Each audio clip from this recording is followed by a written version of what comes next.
Dr. Vincent Torres pulled into his driveway at 6:47 a.m. on December 26th, his hands still trembling from exhaustion after working a brutal 36-hour shift in the emergency room.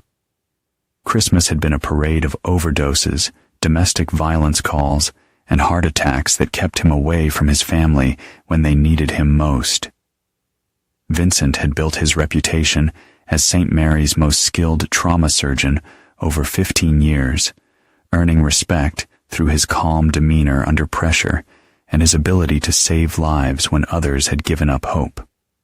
At 42, his dark hair showed premature streaks of silver, and his once athletic frame had grown lean from the demanding schedule he maintained to provide for his family. As he entered through the side door, the house felt unnaturally quiet. Christmas decorations still twinkled in the living room, but something was wrong. The dining room table, which should have been cleared by now, still held the remnants of yesterday's feast, but only 3 place settings. "Emma," he called softly, not wanting to wake anyone if they were sleeping. His 15-year-old daughter appeared in the hallway, still in yesterday's clothes, her eyes red and puffy. Emma had inherited his olive complexion and her mother's delicate features, but right now, she looked broken. "Dad," she whispered, running into his arms. "What happened, sweetheart? Where were you yesterday? I looked for you when I called during my break." Emma's body shook against his chest. "Mom and Grandma Patricia said there wasn't room for me at the table. They said I was too dramatic about wanting to spend Christmas here instead of going to Aunt Monica's house with the little kids. So I drove myself home and spent Christmas alone." Vincent's blood ran cold. His wife Lisa and his mother Patricia had excluded his daughter from Christmas dinner in his own house. "They made you drive home alone on Christmas Eve in that old Honda?" "Mom said I was being selfish for not wanting to babysit the cousins. She said, 'Real family sacrifices for each other.'" Emma pulled back, wiping her nose. "I tried calling you, but they said you were too busy saving strangers to care about your own family." The words hit Vincent like a physical blow. He had worked every Christmas for the past 5 years, building their comfortable lifestyle, paying for Emma's private school, funding Lisa's endless renovation projects, and this was how they treated his daughter. "I warmed up some leftover Chinese takeout for dinner," Emma continued. "I watched A Christmas Story by myself and pretended you were here." Vincent held his daughter tighter, a cold fury building in his chest that had nothing to do with fatigue. In the ER, he was known for his iron control, his ability to compartmentalize emotion and focus on what needed to be done. That same clinical detachment was settling over him now. "Emma, I want you to know that what happened was not okay, not your fault, and it will never happen again." "It's not the first time, Dad. When you work late, Mom and Grandma act like I'm not really part of the family, like I'm some burden you brought into their lives." Vincent pulled back to study his daughter's face. "What do you mean it's not the first time?" "Last month, when you were at that medical conference in Dallas, Mom told me I could either eat dinner in my room or go to McDonald's by myself.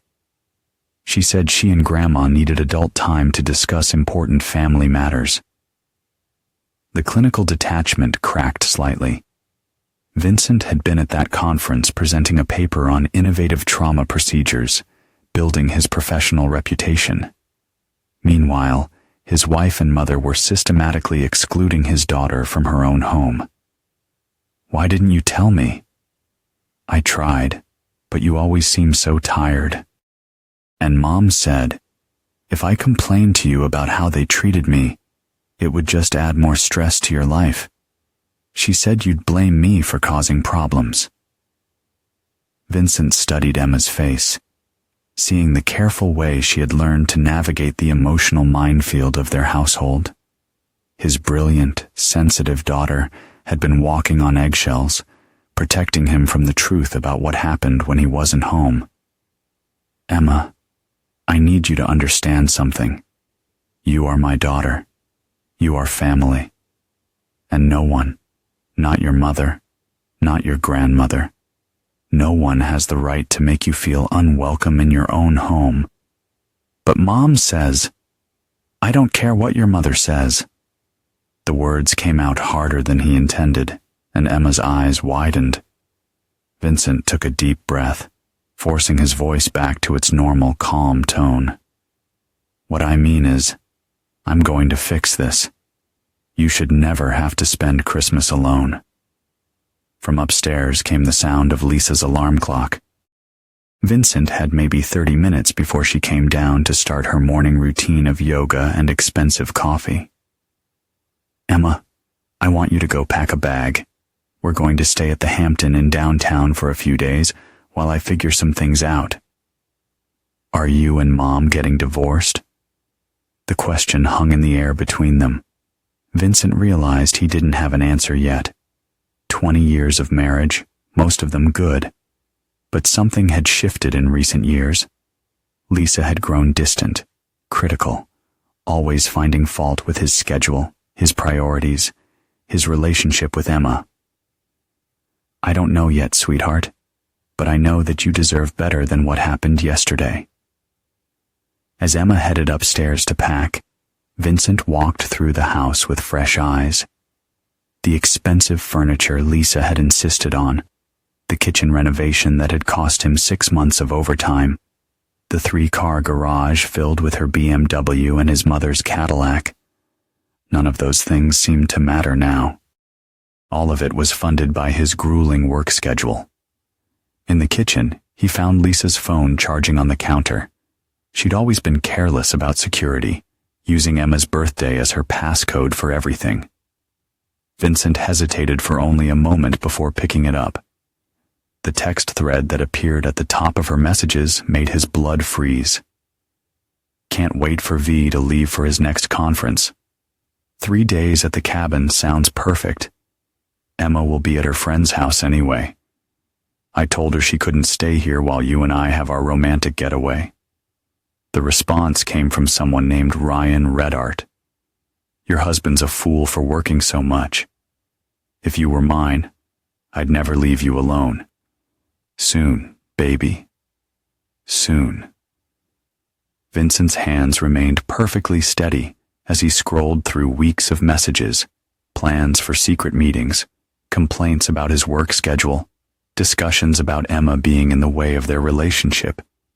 Then the message that made everything crystal clear. P. "Patricia is on board with getting Emma shipped off to boarding school next year. Says she's always been too attached to V anyway. Once she's gone, we'll have so much more freedom." Vincent set the phone down exactly where he'd found it. His breathing remained calm and controlled, just like in surgery when a patient was crashing, and every decision mattered. His wife wasn't just having an affair. She was planning to send his daughter away to make room for her new relationship. And his own mother was helping. Upstairs, he could hear Emma moving around, packing her things like he'd asked. His daughter, who had spent Christmas alone, who had been systematically excluded from her own family, who was being plotted against by the people who should have protected her. Vincent walked to his study and sat down at his desk. From a locked drawer, he pulled out a leather portfolio that contained his important documents, financial records, and contact information. He opened his laptop and began typing. The letter took him 15 minutes to write. It was precise, thorough, and devastating. When he finished, he printed 2 copies, sealed one in an envelope addressed to Lisa, and placed it prominently on her side of the bed. The second copy went into his briefcase. Emma appeared in the doorway with her backpack. "Dad, are you okay? You look different." Vincent looked at his daughter, brilliant, loyal, kind-hearted Emma, who deserved so much better than what she'd received. "I'm fine, sweetheart." Better than I've been in a long time, actually. Are you ready to go? As they walked to his car, Vincent felt the familiar calm that came over him in the operating room when he was about to perform a particularly complex procedure. Every step had to be perfect. Every decision had to be precise, and there was no room for hesitation when it came to saving what mattered most. Emma deserved a father who would fight for her, and Vincent Torres had never lost a fight when something truly important was at stake. 3 hours later, Vincent was sitting in the hotel restaurant with Emma when his phone began buzzing with increasingly frantic calls from Lisa. He let each one go to voicemail. "Dad, aren't you going to answer?" Emma asked, pushing scrambled eggs around her plate. "Not right now. Eat your breakfast." The letter had been simple and direct. "Lisa, I know about Ryan. I know about your plans for Emma. I know about the boarding school scheme. You have made it clear that neither Emma nor I are welcome in the family you're trying to build. I'm simply accommodating your wishes. Emma and I will be staying elsewhere while I determine our next steps. Do not contact me. Do not contact Emma. Do not involve the police. You chose your path. Now you get to walk it alone. Vincent." Vincent's phone rang again. This time it was his mother. "You should probably take that one," Emma said quietly. Vincent answered. "Hello, Patricia." "Vincent, what is this nonsense? Lisa is hysterical. She says you've taken Emma and disappeared because of some misunderstanding about Christmas dinner. You need to come home right now and fix this." "There's been no misunderstanding, Patricia. I understand the situation perfectly. Don't be dramatic. So Emma had to miss one family dinner. She's old enough to understand that adults sometimes need space for important conversations." Important conversations. Is that what we're calling it now? There was a pause. "What are you implying?" "I'm not implying anything. I'm stating facts. You and Lisa decided Emma wasn't welcome at Christmas dinner in her own home. You've been working together to exclude her from family activities, and now you're planning to ship her off to boarding school to make room for Lisa's new relationship." The silence on the other end stretched for nearly 30 seconds. "Vincent?" Patricia finally said, her voice carefully controlled. "I think you're having some kind of breakdown. The stress of your job, the long hours. Maybe you should see someone. Talk to a professional." It was masterfully done. Vincent had to admit, deflect, gaslight, make him question his own perceptions. Patricia Torres had been manipulating people longer than he'd been alive. "I'm not having a breakdown, Patricia. I'm thinking more clearly than I have in years." "Then come home. Be reasonable. We can discuss this like adults." Adults. Vincent looked across the table at Emma, who was listening to every word with wide eyes. Adults don't exclude a 15-year-old from Christmas dinner. Adults don't plot to send a child away from her father. Adults don't cover for their daughter-in-law's affairs. "I don't know what lies Emma has been telling you." "Emma hasn't told me anything about the affair, Patricia. She doesn't know. But you do, don't you?" Another long pause. "Vincent, you're making a terrible mistake. Lisa loves you. We all love you. If you would just come home and talk this through rationally." "I am being rational. For the first time in years, I'm seeing the situation clearly. Emma and I are not coming home. You can't just take Emma away from her mother. Watch me." Vincent hung up and immediately turned off his phone. Emma stared at him with a mixture of admiration and worry. "Dad, what affair?" Vincent set down his coffee cup carefully. His daughter deserved the truth, but she also deserved to be protected from the worst of it. "Your mother has been seeing someone else, Emma. Someone named Ryan." They've been planning a future together that doesn't include us. Emma's face went pale. How long? I don't know yet, but long enough to make detailed plans. Is that why they wanted me gone? To make room for him? Vincent reached across the table and took his daughter's hand. Yes. Emma was quiet for a long time, processing. When she finally spoke, her voice was steady. What are we going to do? I'm going to make sure you're safe and happy. Beyond that, I'm still figuring it out. Are you going to divorce her? Probably. Good, Emma said quietly. Then, more firmly, good. I'm tired of pretending everything's normal when it's not. Vincent studied his daughter's face. Emma had been carrying this burden for longer than he'd realized, walking through a minefield of family dysfunction while he worked his demanding schedule. Emma, I need you to know that none of this is your fault. Not the affair, not the problems in my marriage, not what happened at Christmas. You are not responsible for any of the adult failures in this situation. I know, Dad, and I'm proud of you for leaving. The simple statement hit Vincent harder than any of Lisa's accusations or Patricia's manipulations ever could. His phone, though turned off, sat on the table between them like a landmine. When he turned it back on, there would be dozens of calls, voicemails, text messages. Lisa would be frantic. Patricia would be furious. Ryan would probably be advised to lay low for a while. But Vincent wasn't ready for that chaos yet. He had planning to do. Emma, I need to ask you something, and I want you to tell me the truth. Over the past year or so, have you noticed anything else?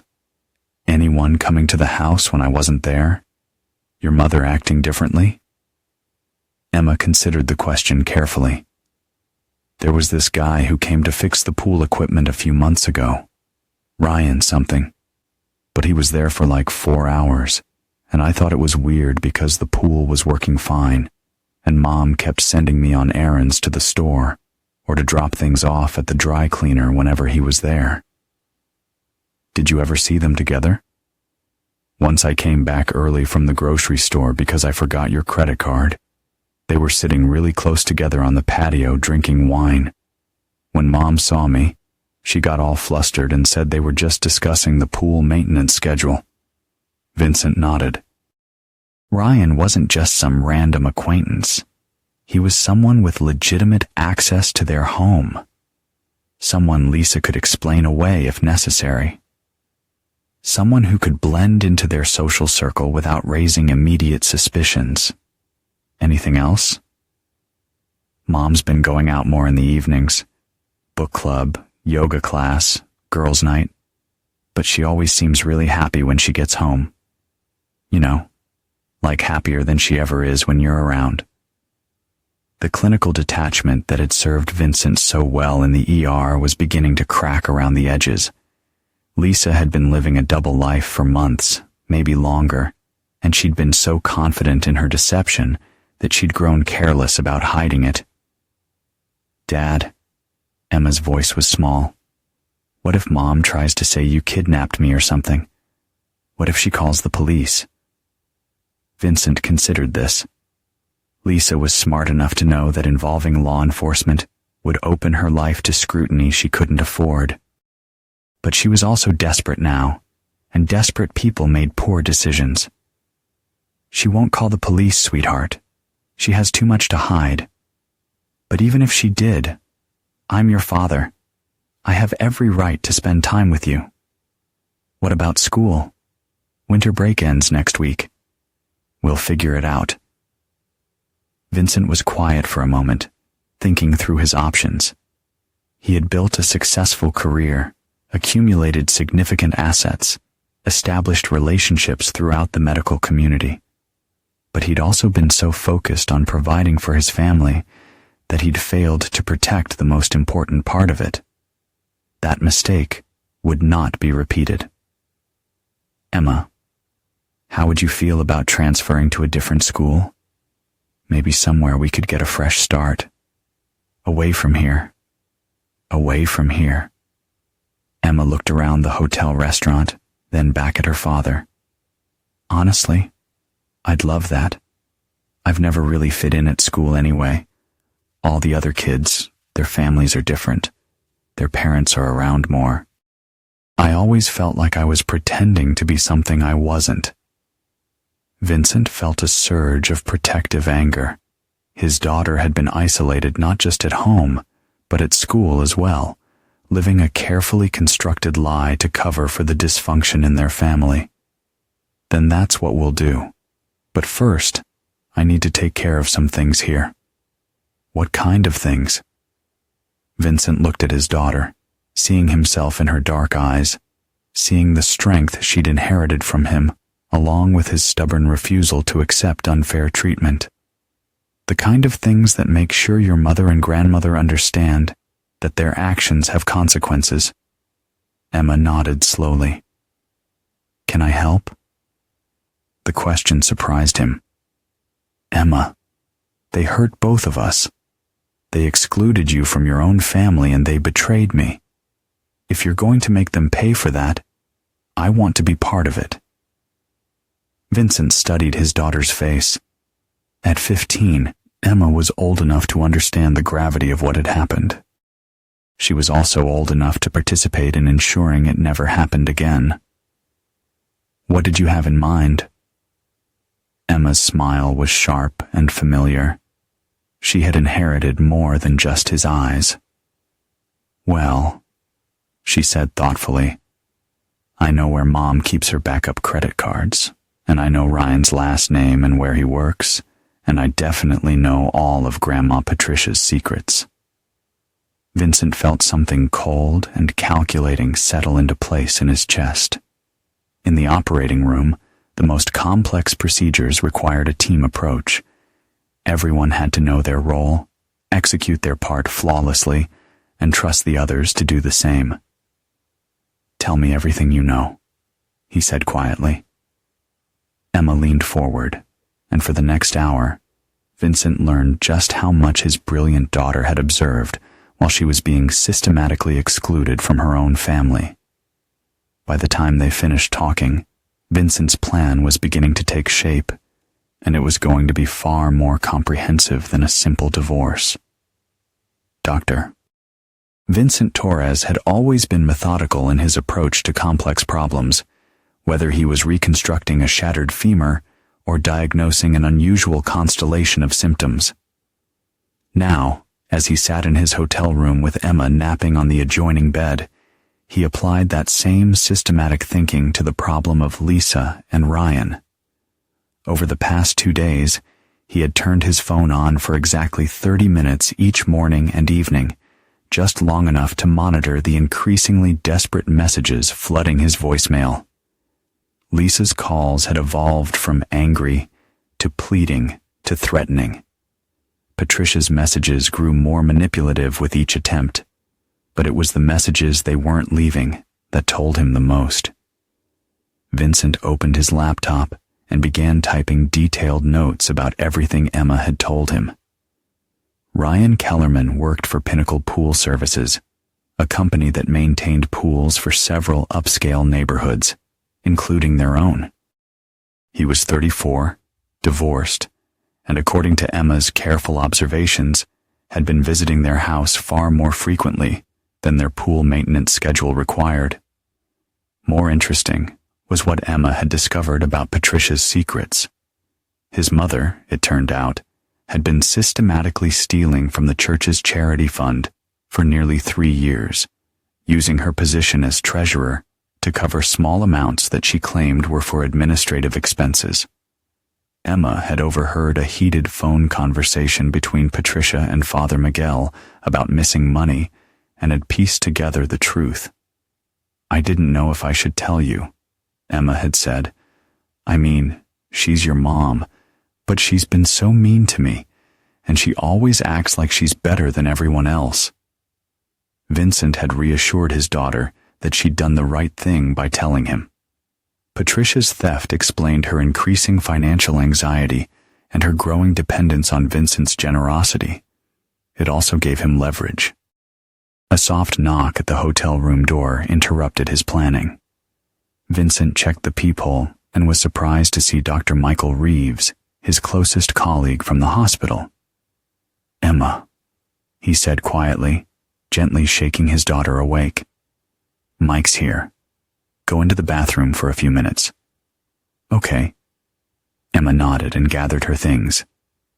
Vincent waited until he heard the bathroom door close before opening the hotel room door. "Mike, how did you find me?" Dr. Reeves was Vincent's age, but looked older, worn down by the same demanding schedule that had kept Vincent away from home. "Your credit card. I called in a favor with hospital security." "Vince, what the hell is going on?" "Lisa's having an affair. I found out and left. No breakdown required." Mike sat heavily in the chair by the window. "Jesus, I'm sorry, man. How are you holding up?" "Better than I expected. Emma is handling it well, too." "Where is Emma?" "Lisa is telling everyone you kidnapped her." "Emma is here with me because she wants to be. Lisa and my mother excluded her from Christmas dinner in her own house. Mike, they're planning to ship her off to boarding school so Lisa can have more freedom with her boyfriend." Mike was quiet for a long moment. That's low, Vince. Even for Lisa." Vincent raised an eyebrow. "Even for Lisa? Come on, man. You had to know she was unhappy. The way she talked about my schedule, about feeling like a single parent. I always wondered how long she'd put up with it." "She told you she was unhappy. She talks to Diane sometimes. Wife's support group kind of thing. Diane mentioned that Lisa felt neglected, that she was thinking about leaving." Vincent felt the familiar clinical detachment settling over him. Mike's wife Diane had known Lisa was considering leaving, which meant other people in their social circle probably knew too. Vincent had been working himself to exhaustion to provide for his family while they were actively plotting against him. "Mike, I need you to do something for me. Whatever you need. I need you to keep your mouth shut about where I am. Tell Lisa you haven't heard from me. Tell Diane the same thing." Mike looked uncomfortable. "Vince, maybe you should come back and try to work this out. Marriage counseling or... Would you work it out if you found out Diane was another man and planning to send your kids away? That's different." "How?" Mike was quiet for a moment. "Okay, point taken. But running away isn't going to solve anything. I'm not running away. I'm regrouping." The bathroom door opened and Emma appeared, her hair damp from washing her face. "Hi, Dr. Reeves." "Hey, Emma." Mike studied her face carefully. "How are you doing, kiddo?" "Better than I've been in a long time, actually.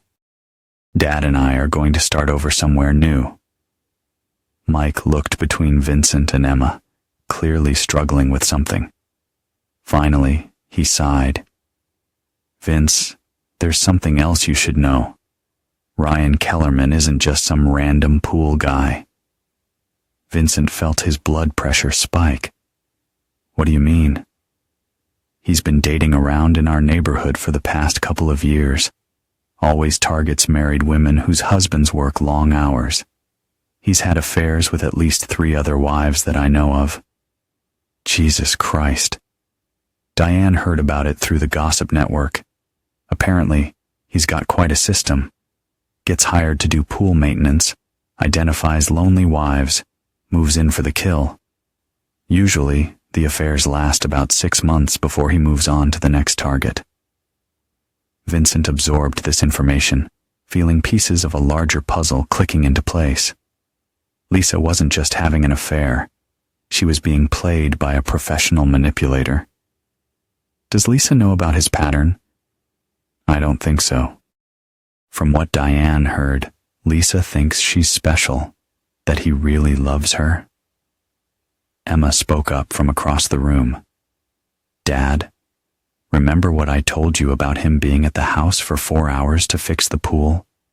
I bet he wasn't there to fix anything. Vincent nodded.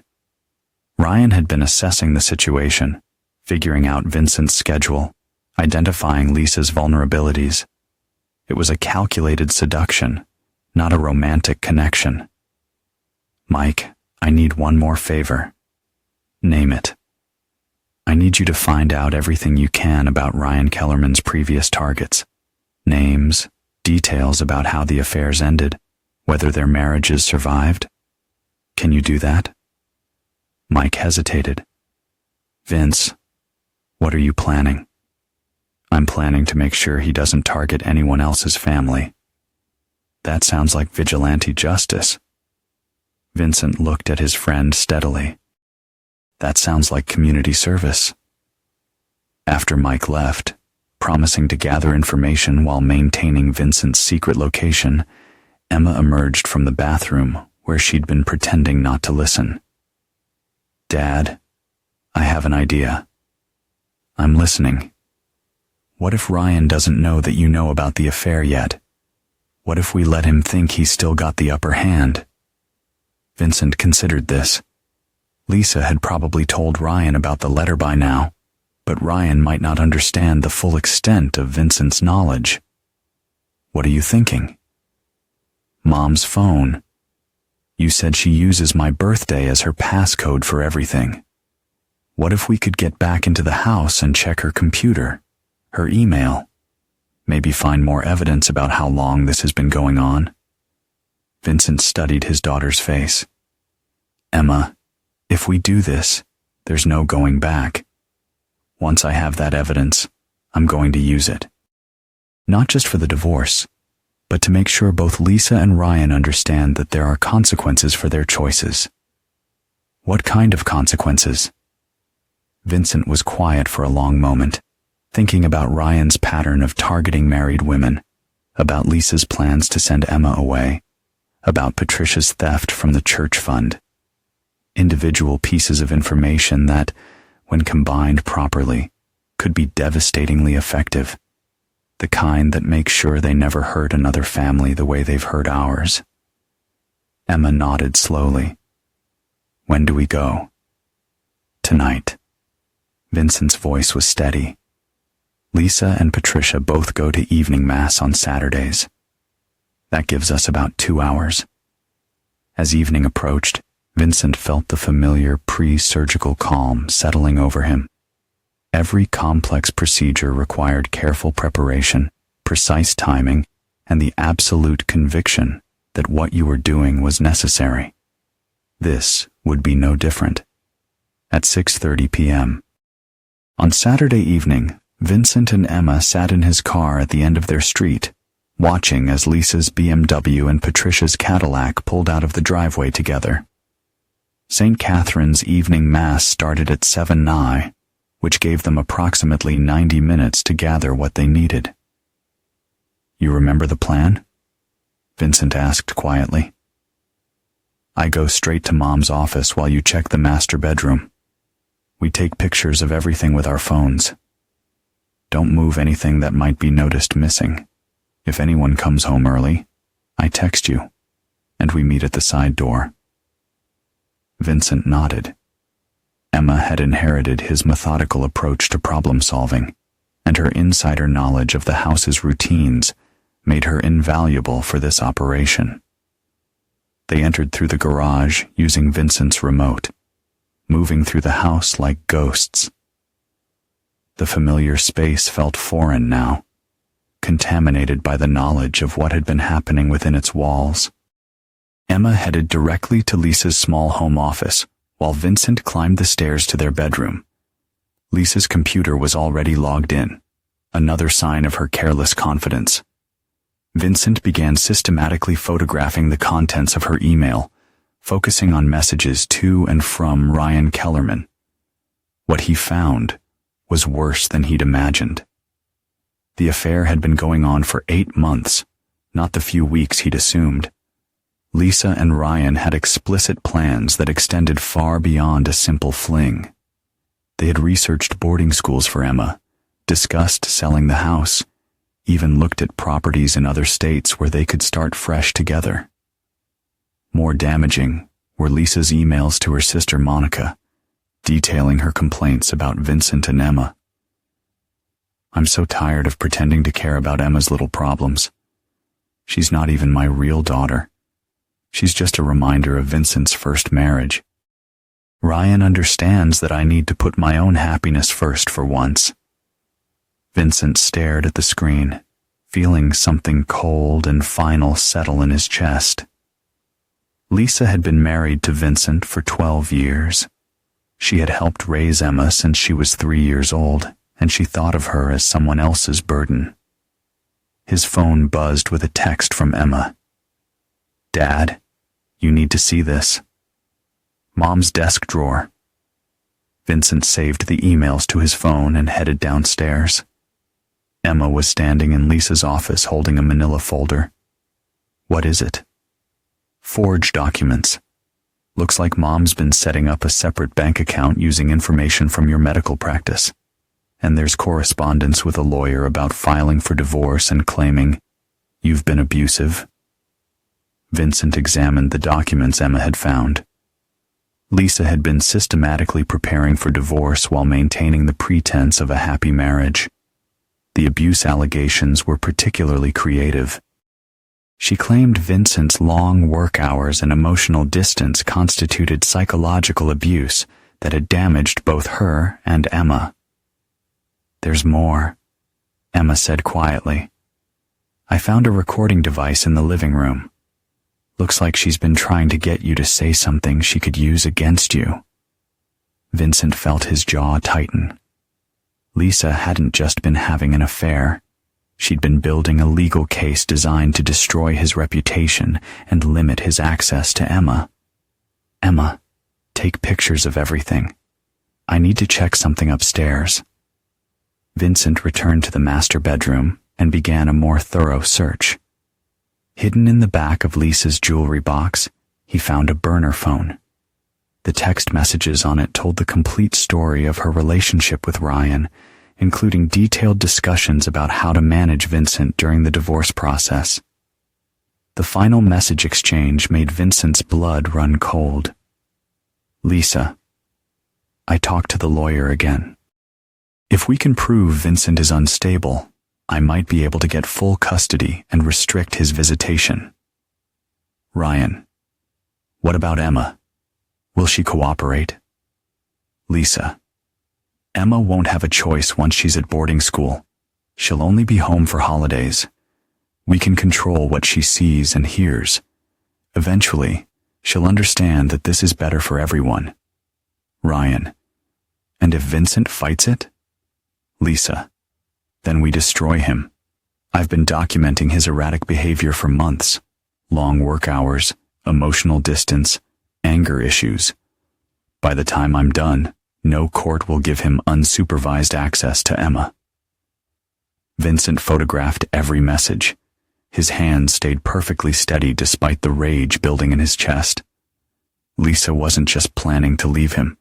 She was planning to destroy his relationship with his daughter and damage his medical career in the process. Emma appeared in the doorway. Dad, we need to go. I just saw headlights turn onto our street. They quickly finished gathering evidence and slipped out through the side door, reaching Vincent's car just as an unfamiliar truck pulled into their driveway.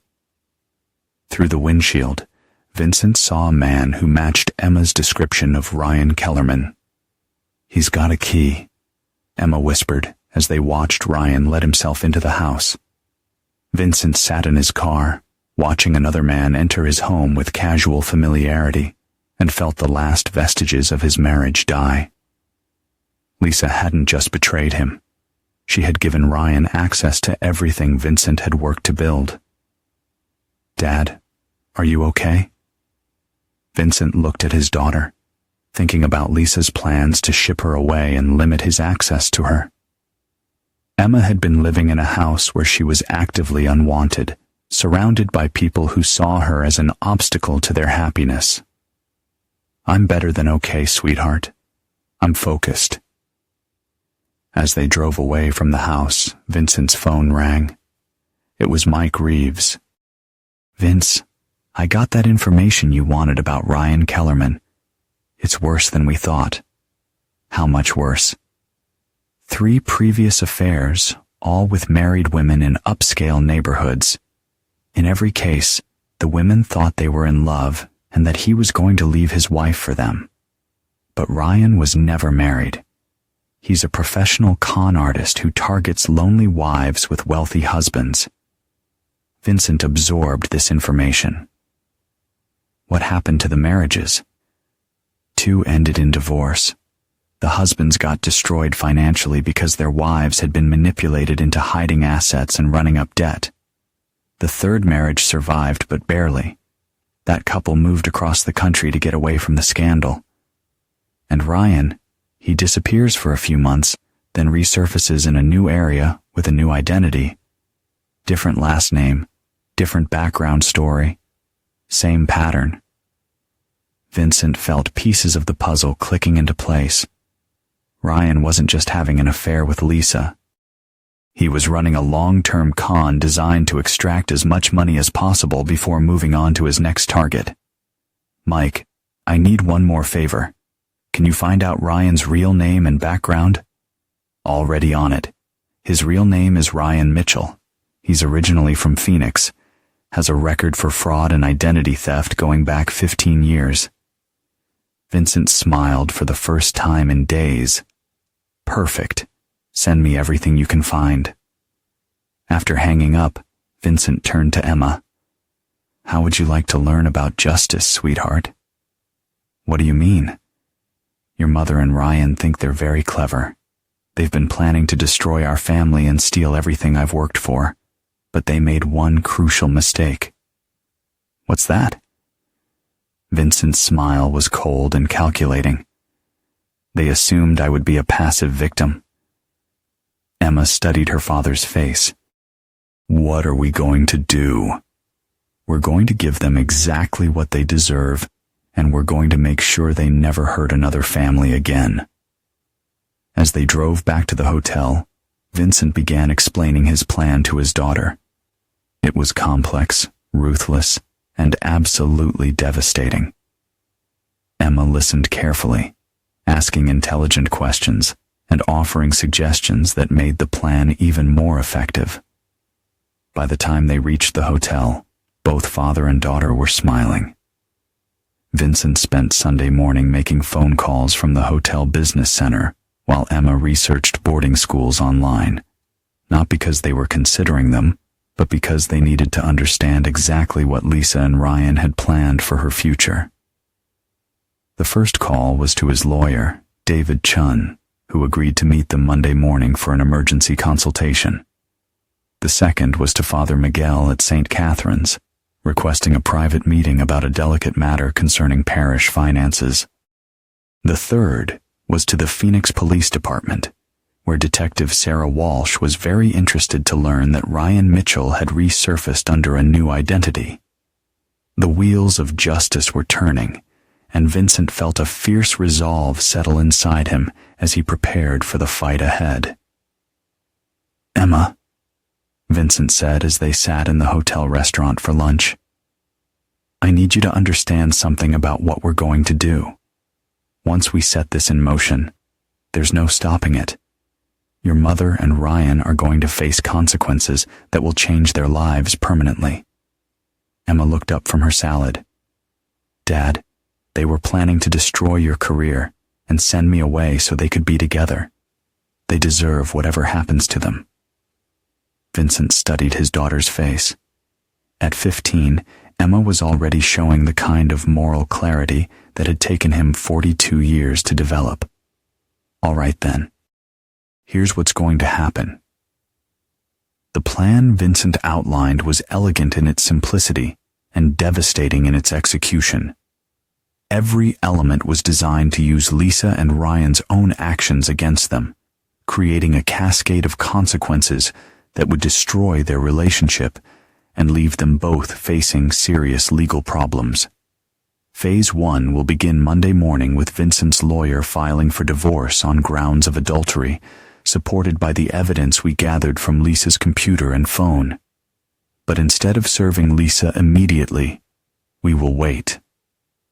Phase 2 involves Detective Walsh. Ryan Mitchell is wanted in Phoenix on outstanding fraud charges. His current identity as Ryan Kellerman is itself a crime.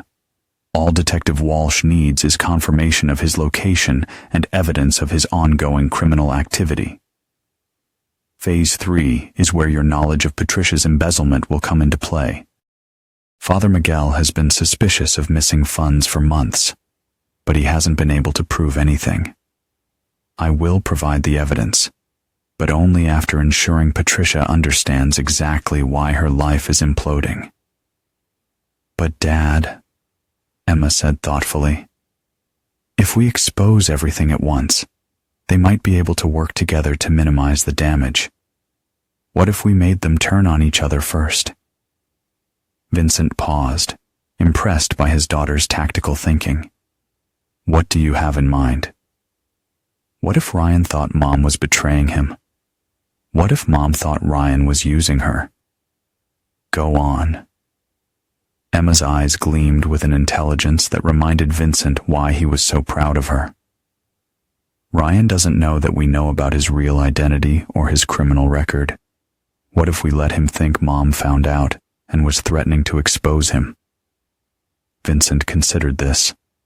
If Ryan believed Lisa was a threat to his freedom, his survival instincts would override any romantic feelings. He would either flee immediately or take steps to silence her. And what about your mother? She thinks she's in love, right? What if she found out about his other women?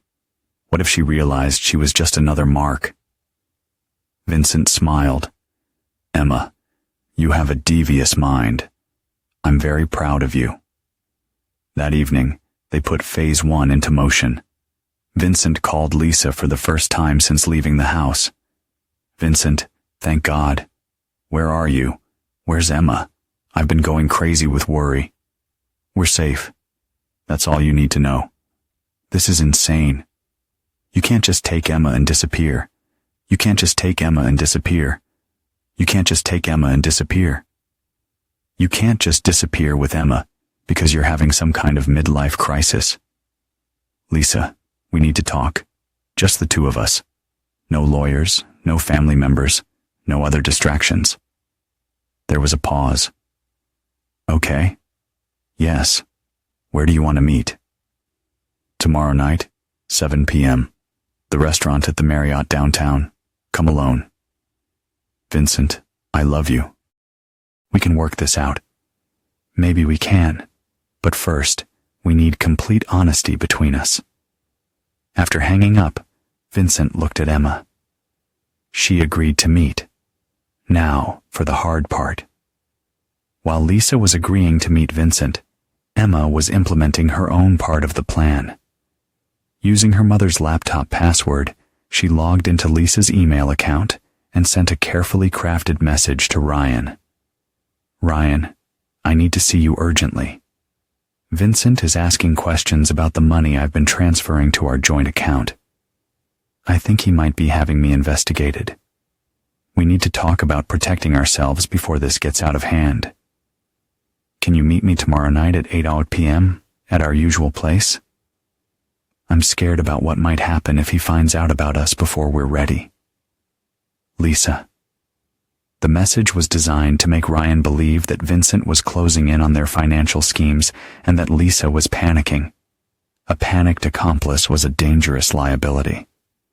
Now we wait, Vincent said. By tomorrow night, they'll both be so paranoid about each other that they won't be thinking clearly. What about Grandma Patricia? She gets a visit from Father Miguel tomorrow afternoon. I've already sent him copies of the church financial records showing the missing money, along with a detailed explanation of how Patricia has been covering her tracks. Emma nodded approvingly. And after Mom and Ryan destroy each other tomorrow night, Detective Walsh will be waiting to arrest Ryan Mitchell on outstanding warrants. Your mother will find herself facing charges for financial fraud and conspiracy. and Patricia will be explaining to the police why she's been stealing from a church charity. Vincent looked out the hotel window at the city lights below. Somewhere out there, Lisa was probably calling Ryan to tell him about the meeting tomorrow night. Patricia was likely trying to figure out how to spin the Christmas dinner incident to make Vincent look unreasonable. Ryan was probably planning his next move in what he thought was a simple con game. None of them understood that they were walking into a carefully constructed trap. "Dad," Emma said quietly, "what if Mom tries to apologize? What if she says she'll end the affair and go to counseling?" Vincent considered the question carefully. "Emma, your mother has been planning to destroy my career, steal my assets, and send you away so she can be with another man. She's been recording our conversations to build a false case of abuse. She's been lying to me, to you, and to everyone who cares about our family. An apology doesn't undo that kind of betrayal." Emma nodded, the weight of the moment settling between them. "So, no matter what she says tomorrow night, we're going through with the plan." "No matter what she says." Emma nodded, satisfied. "Good. I want her to face consequences for what she did to us." Vincent looked at his daughter and saw his own determination reflected in her eyes. Emma had learned a hard lesson about trust and betrayal, but she'd also learned that people who hurt others should face consequences for their actions. It was a lesson that would serve her well in life. Tomorrow night, Lisa and Ryan would learn that some betrayals carried a price too high to pay. Monday afternoon brought 3 crucial developments that set the final phase of Vincent's plan into motion. First, Detective Walsh called to confirm that Ryan Mitchell's fingerprints matched those on file in Phoenix. The outstanding warrants were still active, and Arizona was requesting immediate extradition once he was apprehended. Second, Father Miguel's meeting with Patricia had gone exactly as Vincent had predicted.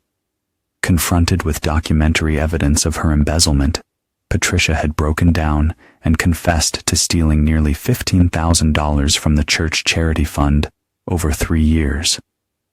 Father Miguel was meeting with the parish attorney Monday evening to determine whether to file criminal charges. Third, and most satisfying, Emma's fake email to Ryan had triggered exactly the response they'd hoped for. Ryan had replied immediately, agreeing to meet Lisa at their usual place, which Emma informed Vincent was a cabin he rented outside the city. But Ryan's response had included details that revealed his growing paranoia. "Lisa, if Vincent is having you investigated, we need to be very careful. Delete all our emails and texts. Move the money to the offshore account we discussed. If this goes bad, you need to be able to deny everything. I'll handle Vincent if he becomes a problem." The phrase, "I'll handle Vincent," was particularly useful. It implied a threat that could be interpreted multiple ways by law enforcement. Now, at 6:45 p.m., Vincent sat in the Marriott restaurant waiting for Lisa to arrive. Emma was safely back at the hotel with explicit instructions to call hotel security if anyone other than Vincent tried to contact her. Lisa arrived 15 minutes late, looking nervous and overdressed, in a way that suggested she thought this meeting might be salvageable. She'd always been beautiful, and she'd clearly made an effort tonight to remind Vincent of what he'd be losing. "Vincent." She slid into the booth across from him, reaching for his hand. "I'm so glad you called. I've been miserable without you and Emma." Vincent didn't pull his hand away, but he didn't return her touch either. "Have you?" "Of course. This whole thing has been a terrible misunderstanding. I never meant for Emma to feel excluded at Christmas. Your mother and I were just trying to give her some space to spend time with the younger cousins." The lie came so easily that Vincent almost admired her skill. Lisa had always been a gifted manipulator, but he'd never seen it directed at him so blatantly before. And what about Ryan? Lisa's face went carefully blank. Ryan, the pool maintenance man. What about him? Lisa, I know about the affair. I know about your plans to send Emma to boarding school. I know about the fake abuse allegations you've been preparing for the divorce. The color drained from Lisa's face, but she rallied quickly. Vincent, I don't know what you think you know, but I know about the separate bank account. I know about the cabin. I know you've been recording our conversations to try to make me look unstable. Lisa stared at him for a long moment, then seemed to deflate. How long have you known? Since Christmas morning. I found your phone. Jesus Christ. Lisa buried her face in her hands. Vincent, I can explain everything. I'm listening. Lisa looked up, tears streaming down her face. I was lonely. You worked such long hours, and I felt like I was raising Emma by myself while you were off being the hero doctor. Ryan paid attention to me. He made me feel special. So, you decided to destroy our marriage and send my daughter away. No, it wasn't supposed to happen like this. Ryan convinced me that Emma would be happier at boarding school, that she needed more structure than we could provide. And the divorce? Vincent, I thought you'd be relieved. You seem so unhappy at home. Vincent studied his wife's face, looking for any sign of genuine remorse. What he saw instead was calculation. Even now, even caught red-handed, Lisa was trying to manipulate the situation to her advantage. Lisa, what's Ryan's real name? The question caught her off guard. What do you mean? His name is Ryan Kellerman. No, it's not. His real name is Ryan Mitchell. He's a career criminal who specializes in seducing married women and stealing their assets. You're not his first victim, Lisa. You're just his latest mark. Lisa's face went white. That's not. You're lying. Vincent pulled out his phone and showed her the police report Detective Walsh had sent him. Ryan Mitchell, age 34, multiple arrests for fraud and identity theft. He's wanted in Phoenix on outstanding warrants. The FBI has been tracking him for 2 years. Lisa stared at the police report, her hands shaking. This can't be right. Ryan loves me. We're planning a future together. What future? Did he ever actually talk about leaving his wife? Did he ever give you a timeline for when you'd be together permanently? Lisa's silence was answer enough. There is no wife, Lisa. There never was. Ryan's entire identity is fake. He rents month-to-month apartments under assumed names, moves every 6 months, targets wealthy women in upscale neighborhoods. It's a business model. But the money, you opened the account together. An account he can access remotely. How much have you transferred to it? About $40,000. Oh, God. Lisa's face crumpled as the reality of her situation hit her. He's been playing me this whole time. Vincent felt a moment of something that might have been pity, but it passed quickly. Lisa, you were planning to destroy my career and send Emma away for a man you'd known for 8 months. Even if Ryan had been legitimate, that would have been unforgivable. Vincent, please, I made a terrible mistake. But we can fix this. I'll end things with Ryan. Go to counseling, whatever you want. Just please don't divorce me. It's too late for that. What do you mean? Vincent checked his watch. 8:15 p.m. Right about now, Ryan would be arriving at the cabin, expecting to meet with a panicked Lisa, who was worried about Vincent's investigation. Instead, he would find Detective Walsh and a team of officers waiting to arrest him. Lisa, by now, your boyfriend has been arrested on outstanding warrants.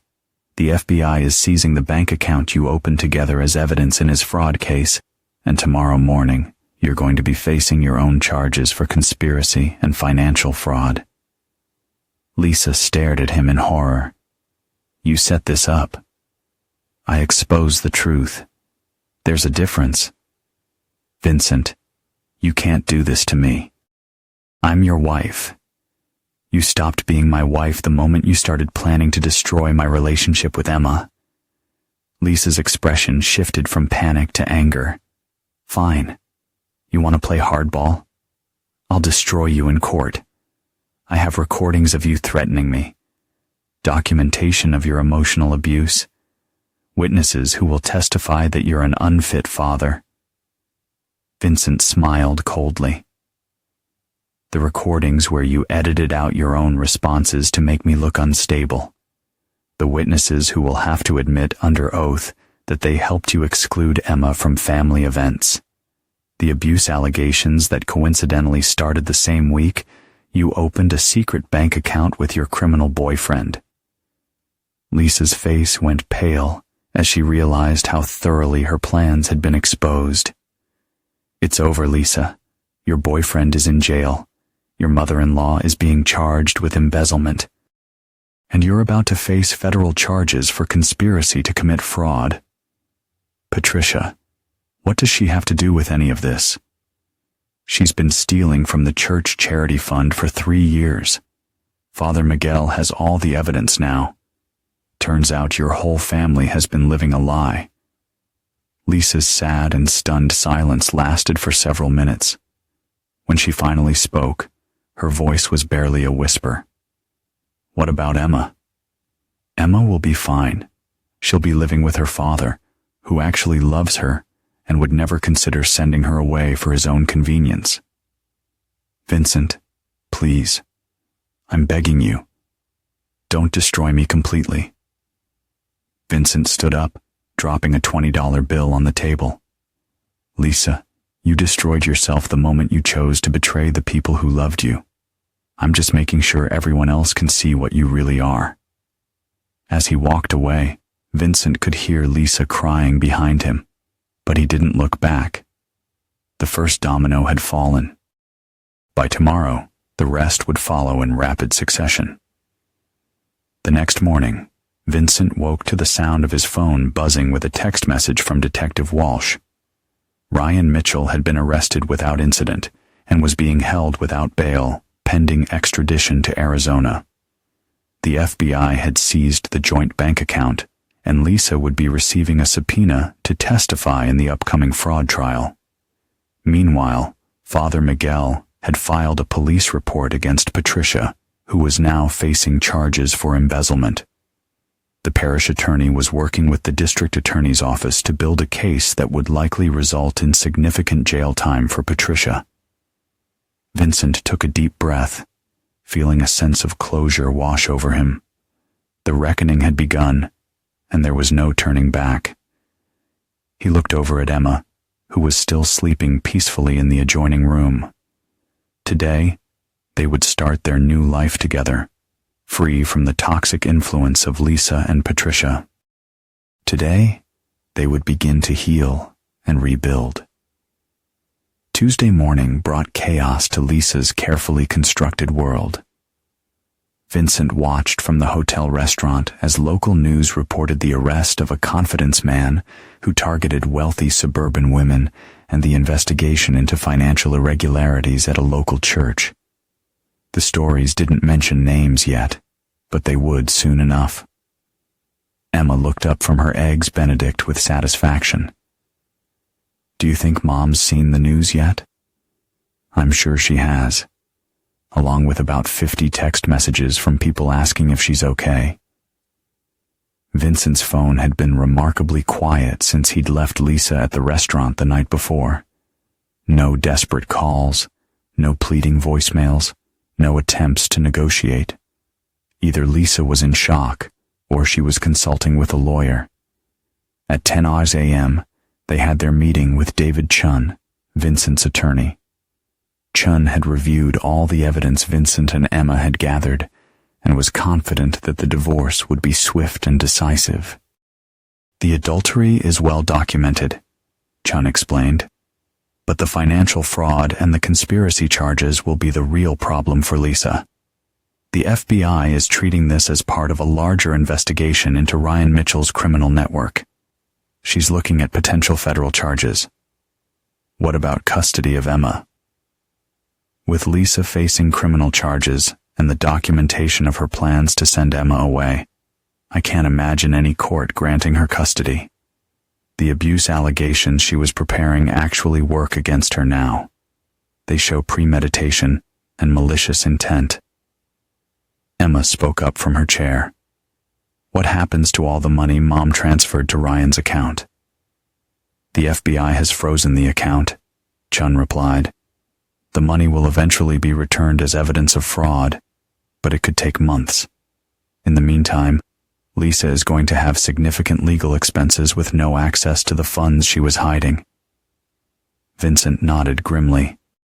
Lisa had thought she was being clever by moving money away from their joint accounts. Instead, she'd provided evidence of her own criminal activity. David, I want you to file for full custody of Emma, alimony termination, and division of assets based on Lisa's financial fraud. She gets nothing that she tried to hide from me. That's going to leave her in a very difficult position financially, especially with legal fees. That's her problem to solve.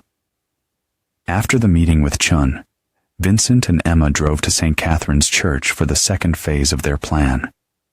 Father Miguel had asked Vincent to meet with him about Patricia's situation, ostensibly to discuss restitution and family support. They found Patricia sitting in Father Miguel's office, looking older and more fragile than Vincent had ever seen her. The confident, manipulative woman who had excluded Emma from Christmas dinner was gone, replaced by someone who finally understood the consequences of her actions. "Vincent," Patricia said weakly, "I was hoping you'd come." "Hello, Patricia." Father Miguel gestured for Vincent and Emma to sit down. "I've been discussing the situation with your mother, Vincent. She's agreed to make full restitution to the charity fund, and she's expressed deep remorse for her actions." Vincent looked at Patricia steadily. "Have you?" "I made a terrible mistake," Patricia said, not meeting his eyes. "I was having financial difficulties, and I thought I could replace the money before anyone noticed. It just kept getting worse." "What financial difficulties?" Patricia was quiet for a long moment. "I've been gambling, Vincent. Online poker, sports betting. I lost more than I could afford, and I panicked." Vincent felt another piece of the puzzle click into place.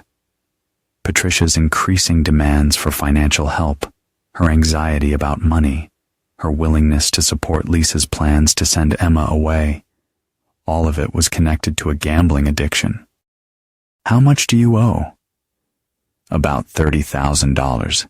I used the church money to make minimum payments, but the debt just kept growing." Vincent looked at his mother, seeing her clearly for perhaps the first time in his adult life. Patricia Torres had always been manipulative and controlling, but he'd attributed it to personality flaws rather than addiction-driven desperation. "Patricia, you supported Lisa's plan to send Emma to boarding school because you needed my financial support to cover your gambling debts. That's not... I thought boarding school might be good for Emma's development. You excluded my daughter from Christmas dinner in her own home because you were afraid she might interfere with Lisa's plans. Plans that would ensure I kept supporting you financially." Patricia finally looked up, tears streaming down her face. "Vincent, I'm sorry. I know what we did was wrong. You're not sorry about what you did to Emma. You're sorry you got caught." Emma spoke up quietly. "Grandma, you made me feel like I wasn't part of the family. Do you have any idea how much that hurt?" Patricia looked at Emma with something that might have been guilt. "Emma, I never meant to hurt you. I was just trying to solve my problems. By sacrificing me." The simple truth of Emma's statement hung in the air. Patricia had been willing to destroy a 15-year-old girl's sense of family and belonging to cover her own financial mistakes. Father Miguel cleared his throat. Vincent, Patricia has agreed to enter a gambling addiction program and make monthly payments to restore the missing funds. The parish board is willing to accept this arrangement rather than pursuing criminal charges, but only if the family can provide a guarantee for the restitution. Vincent understood what was being asked. Father Miguel wanted him to cover Patricia's debt to avoid the scandal of criminal charges against a church treasurer. "No, Vincent, please," Patricia said, her voice trembling. "If I go to jail, it will destroy what's left of our family." "You destroyed our family, Patricia. You and Lisa together. You chose gambling and manipulation over the well-being of a 15-year-old girl. But I'm your mother."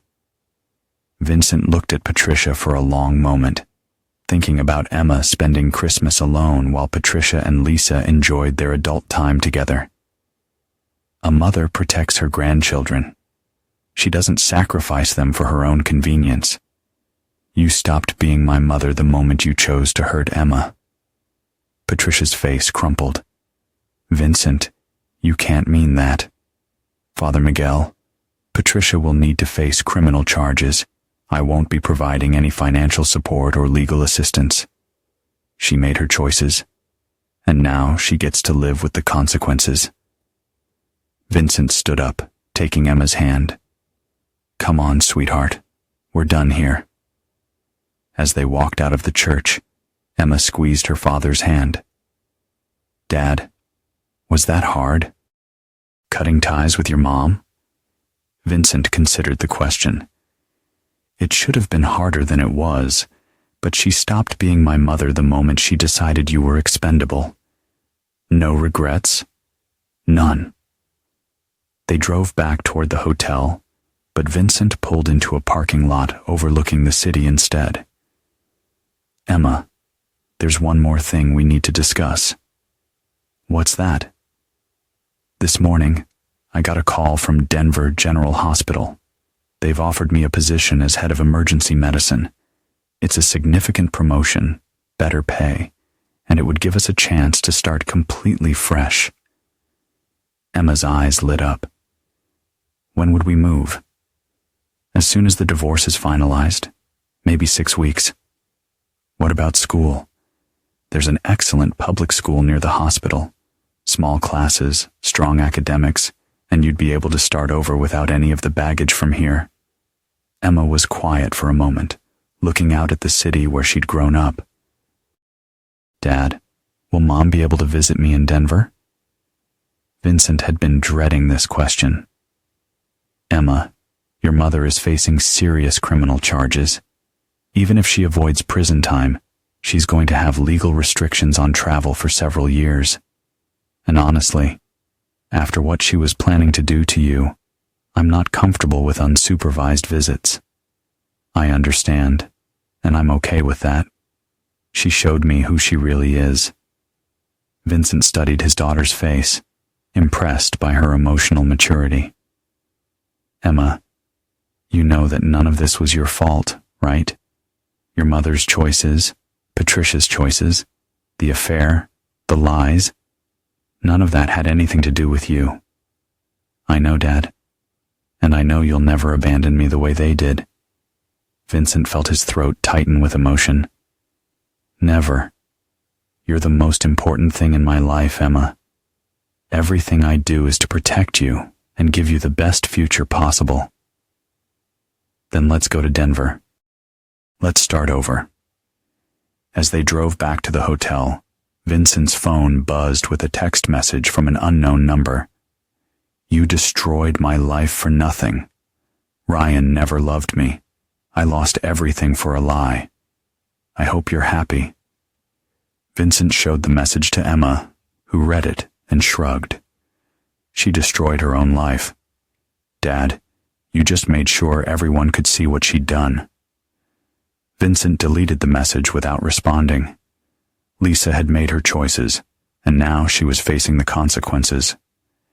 His responsibility was to Emma, not to the woman who had planned to betray them both. Tomorrow, they would start looking at apartments in Denver. Next week, they would put the house on the market. Within 2 months, they would be building a new life together, free from the people who had tried to destroy their family. Vincent Torres had always been a surgeon trained to cut away diseased tissue to save the healthy parts. Now he had applied those same skills to his personal life. And both he and Emma were going to be stronger for it. 6 weeks later, Vincent stood in the empty living room of what had been their family home, watching the moving truck pull away with the last of his and Emma's possessions. The house had sold within a week.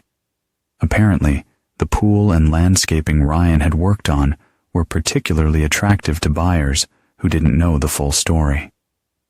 Emma appeared beside him, her backpack slung over her shoulder. "Ready to go, Dad?" "Ready." The past month and a half had brought a cascade of consequences for everyone involved in the betrayal. Ryan Mitchell had been extradited to Phoenix, where he was facing multiple felony charges that would likely keep him in prison for the next decade. The FBI's investigation had uncovered a network of similar cons across 5 states with dozens of victims. Lisa had been charged with conspiracy to commit fraud and money laundering.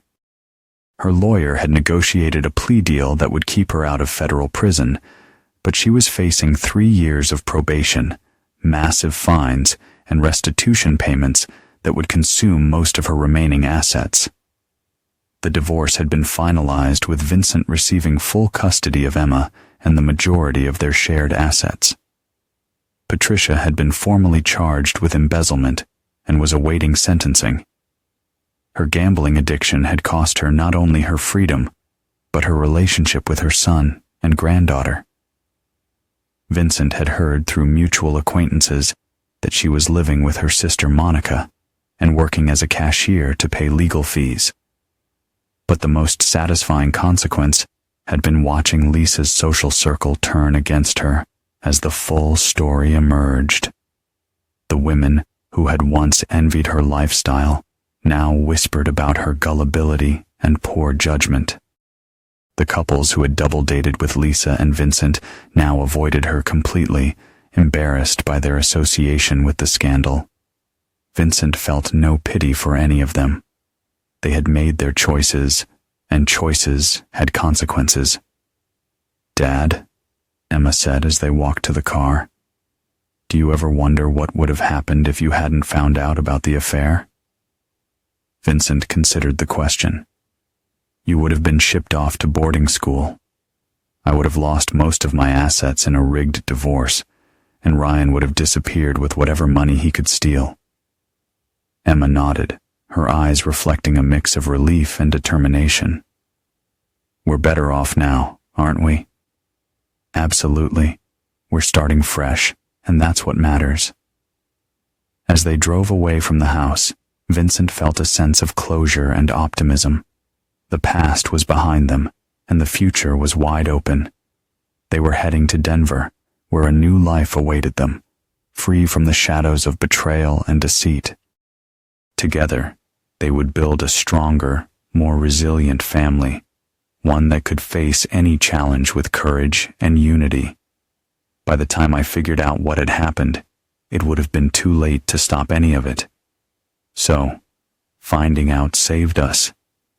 Finding out saved us. But more importantly, fighting back saved us.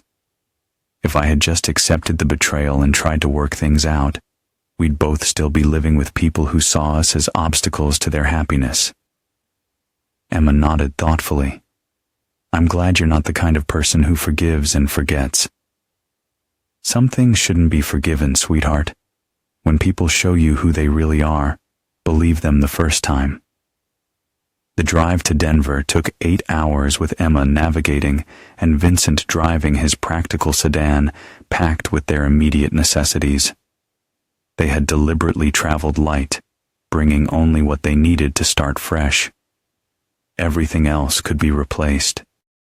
Their new apartment was in a modern building near the hospital, with mountain views and a community pool that Emma had already claimed for her daily swimming routine. Vincent's new position came with a significant raise and better hours. No more 36-hour shifts. No more missing important moments in Emma's life. "Dad," Emma said as they unpacked boxes in their new kitchen, "I want you to know something." "What's that?" "This is the happiest I've ever been. Even with everything that happened, even knowing that Mom and Grandma don't love me the way I thought they did, I feel free." Vincent paused in his unpacking to look at his daughter. Emma had grown 2 inches in the past 6 weeks and was beginning to look more like a young woman than a child. But more than her physical growth, she seemed emotionally stronger, more confident, more sure of herself. "You know what, Emma? I feel free too. Do you miss Mom at all?" Vincent considered the question honestly. "I miss the woman I thought she was, but that woman was never real. The real Lisa was someone who could plan to send you away and destroy my career for her own convenience. I don't miss that person at all." "What about Grandma Patricia?" "Same answer. I miss the mother I thought I had, but I don't miss the woman who excluded you from your own family." Emma nodded, satisfied. "Good. I was worried you might try to reconcile with them eventually." "Never. Some betrayals are permanent, Emma. When people show you that their love is conditional, that it can be withdrawn when you become inconvenient, you have to take them at their word." That evening, as they sat on their new balcony watching the sunset over the Rocky Mountains, Vincent's phone rang. The caller ID showed Lisa's number. "Aren't you going to answer?" Emma asked. "No point. We have nothing to say to each other." The phone stopped ringing, then immediately started again. "She's persistent," Emma observed. "Desperation will do that." Vincent turned off his phone and set it aside. Tomorrow, he would change their numbers. Tonight, he just wanted to enjoy the peace of knowing that he and Emma were safe together and free from people who had never deserved their love in the first place. "Dad," Emma said quietly. "Thank you for what? For choosing me? For fighting for me? For showing me that I'm worth protecting?" Vincent felt his throat tighten with emotion. "Emma, you never needed to thank me for that. You're my daughter. Protecting you isn't a choice. It's who I am." "I know, but I wanted to say it anyway." They sat in comfortable silence as the sun disappeared behind the mountains. Tomorrow, Emma would start at her new school, and Vincent would begin his new position at the hospital. They would build new routines, make new friends, create new memories.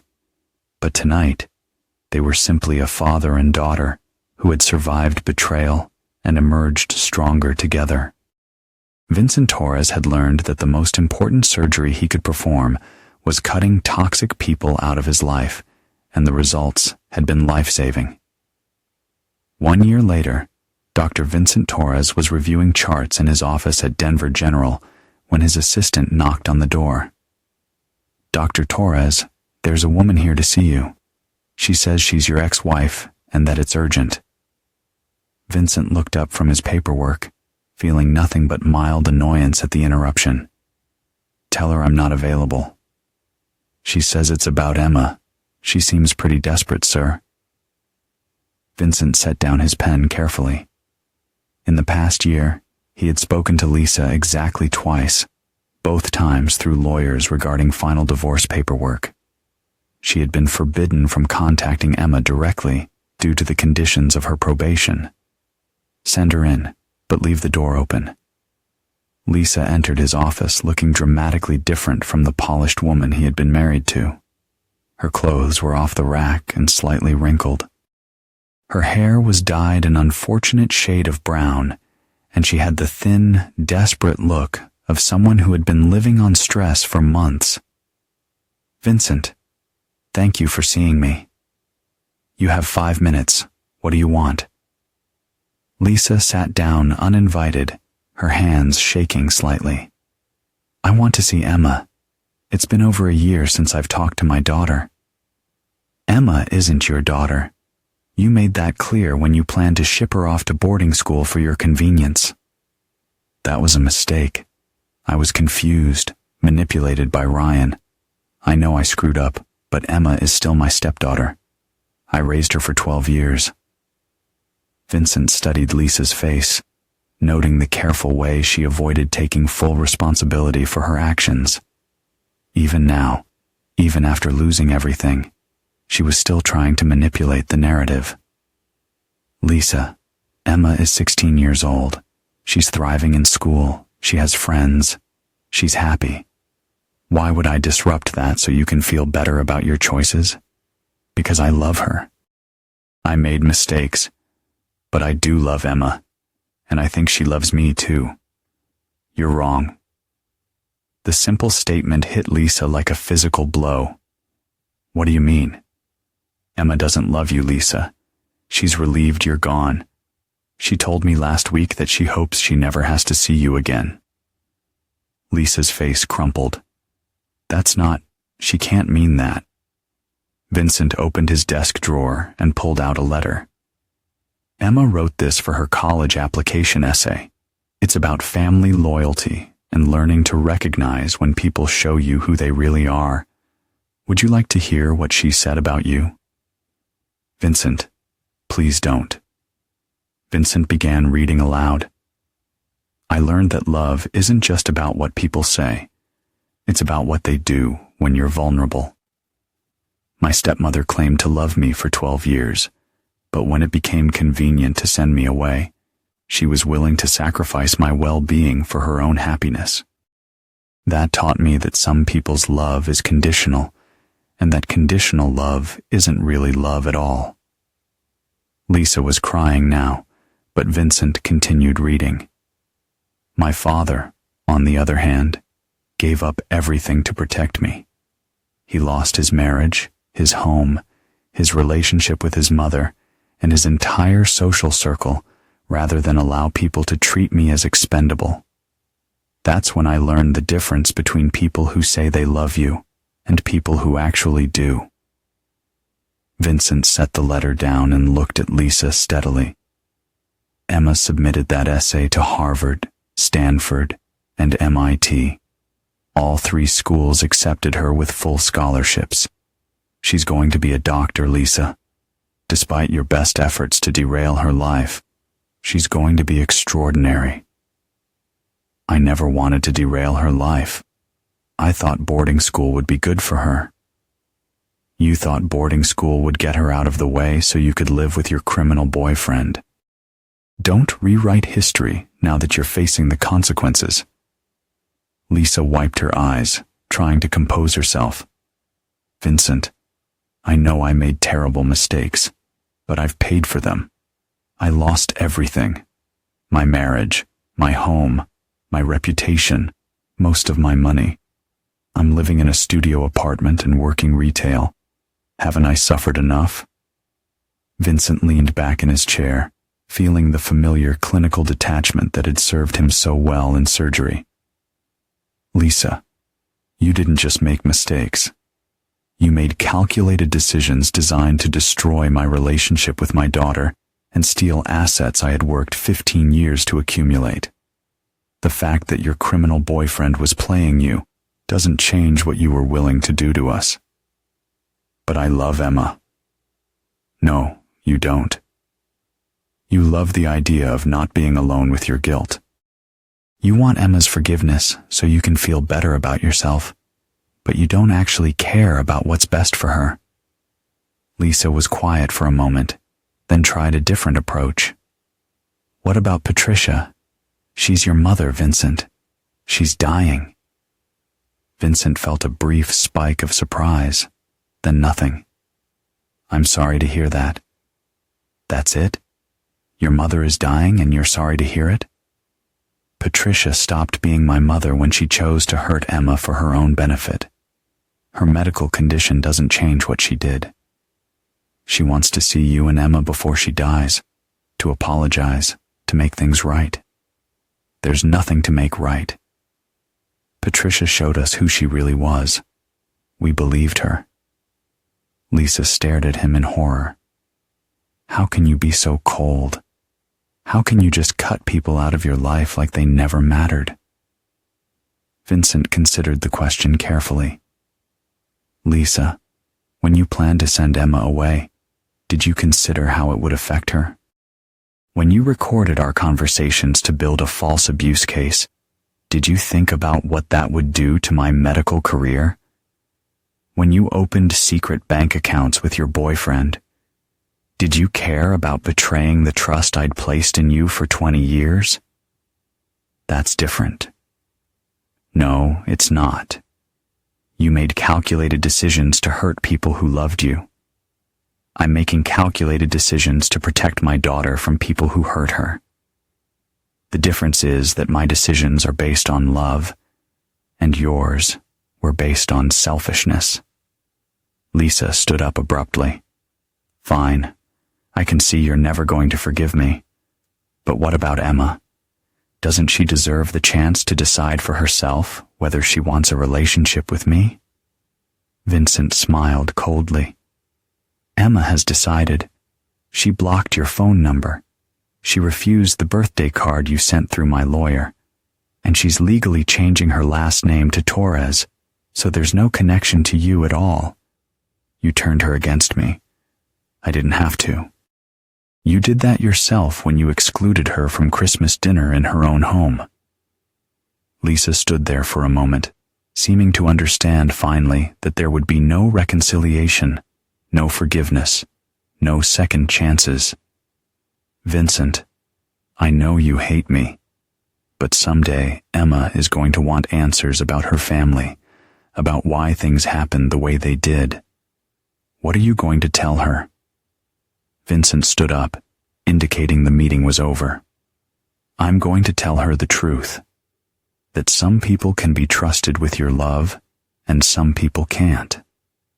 That actions have consequences, and that when someone shows you they're willing to sacrifice you for their own convenience, you should believe them. And you think that's a healthy lesson for a 16-year-old? I think it's the most important lesson she could learn. Emma will never be vulnerable to people like you because she understands the difference between real love and manipulation. Lisa walked toward the door, then turned back one last time. Vincent, I hope someday you can find it in your heart to forgive me. Vincent looked at his ex-wife, the woman who had shared his bed for 20 years, while planning to betray everything they had built together, and felt absolutely nothing. Lisa, forgiveness would require me to care about your well-being. I don't. You're nothing to me now except a cautionary tale I tell my daughter about trusting the wrong people. After Lisa left, Vincent returned to his charts, feeling the same calm satisfaction he experienced after a successful surgery. Another diseased element had been removed from their lives. That evening, he and Emma had dinner at their favorite restaurant to celebrate her acceptance to MIT's pre-med program. Dad, Emma said over dessert, Mom came to see you today, didn't she? How did you know? Dr. Phillips mentioned seeing a woman in the lobby who looked upset. She described her and it sounded like, Mom. Vincent nodded. She wanted to see you. I told her no. Good.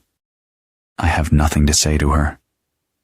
She also mentioned that Patricia is dying. Emma was quiet for a moment. I'm sorry she's sick, but that doesn't change what she did to us.